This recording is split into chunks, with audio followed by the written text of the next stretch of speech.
ጋይሶችዬ አብርሃም ፍቅር ከመያዝም አልፎ ወደ እብደት ተቀይሮበታል። አብርሃምን የምትወዱ ሰዎች የሆነ ቦታ ወሰዱት። የእውነት የሆነ ቦታ ላይ ጸበልም ሆነ ምንም ገዳምም አስገቡት። ልጁ የእውነት ነው የምላችሁ ራሱን ስቷል። አሰላሙ አለይኩም ወራህመቱላሂ ወበረካቱሁ። ሰላም ሰላም፣ ውድ የተከበራችሁ የቻናሌ ተከታታዮች የኔ ውዶች የኔ ወርቆች እንዴት ናችሁ?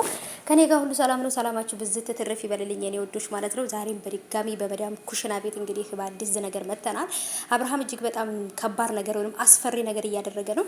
ሄርሜላን ውለዷት፣ ሄርሜላን የደበቃችሁበት ቦታ አምጡ፣ ሄርሜላን አምጧት፣ አፍርጧት እያለ ነውና ስለዚህ ጋይሶችዬ ማለት ነው ሩታ ጋር በር ቆርቆሮ ለልጁ እንኳን ልጁን ናፍቆት እንኳን ልጁን ለማየት እንኳን በር ሄዶ ቆርቆሮ የማያውቅ ልጅ ማለት ነው። ይሄን ሰሞን በቃ ከሄርሜላ ጋር ብቻ ተጣብቆ ያለው ልጁን እንኳን ራሱ ቤት ሄዶ አግኝቶት አያውቅም ነበር ማለት ነው። አሁን ግን ለሄርሜላ መጥፋት ሲሆን አገር ይያዝልኝ ልቀቁኝ ምናምን፣ አንድ ጊዜ ሄርሜላን፣ አንድ ጊዜ ኤፍሬምን፣ አንድ ጊዜ በቃ ብዙ ሰዎችን እያስጨነቀ ነው። እንዴ ትጥፋ ሄርሜላ እናተ ናት እንዴ የጠፋችው?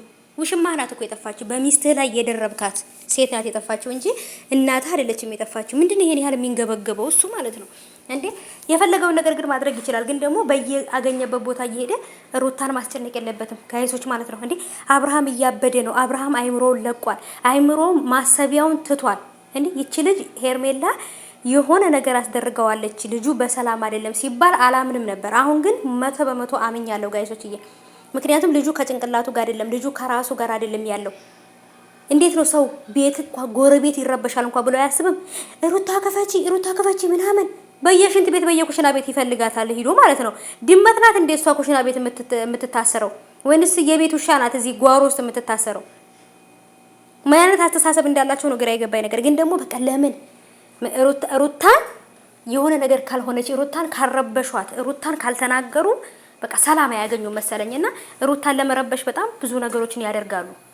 ግን ደግሞ ይሄ ነገር አይሳካላችሁም ጋይሶችዬ ማለት ነው። ለምን ይሄ ነገር በፍጹም አይሳካላችሁም። ሩታም ደግሞ ቦታ የምትሰጣቸውም ሰዎች አይደለችም። በቃ ዘና ፈታ ብላ ነበር እጇን ኪሷ ውስጥ አድርጋ ስታወራው የነበረው እና ፖሊስ አምጣና ፖሊስ መጥቶ ቤቴን ይፈትሽ እንጂ አንተ አይደለም የምትፈትሸው ብለዋለችና በጣም ከባድ ችግር ተፈጥሯል ጋይሶችዬ። አብርሃም የእውነት እያበደ ነው ቤተሰቦች። ይሄ ልጅ ሕክምና ያስፈልገዋል። ልጅቷ የእውነትም ደግሞ የሆነ ነገር መስተፋቅረ ማሰርታበታለች። በቃ እሷን የሚያስብል ማለት ነው እንጂ ለልጁ እናት ለሩታ እንደዚህ ያልሆነ ለሄርሜላ አሁን ለመጣይ ሴት እንደዚህ ይሆናል እንዴ? ስለዚህ ልጁ ታሟል። እንደው አብርሃምን የምትወዱ ሰዎች ወደ ሆስፒታል ወሰዱት። በቃ የሆነ ነገሩን ቡለኑ ለቋል ጋይሶች። የሆነ ቡለኑ ጭንቅላት ውስጥ ላልቷል፣ ማሰቢያው ተበጥሷል ማለት ነው።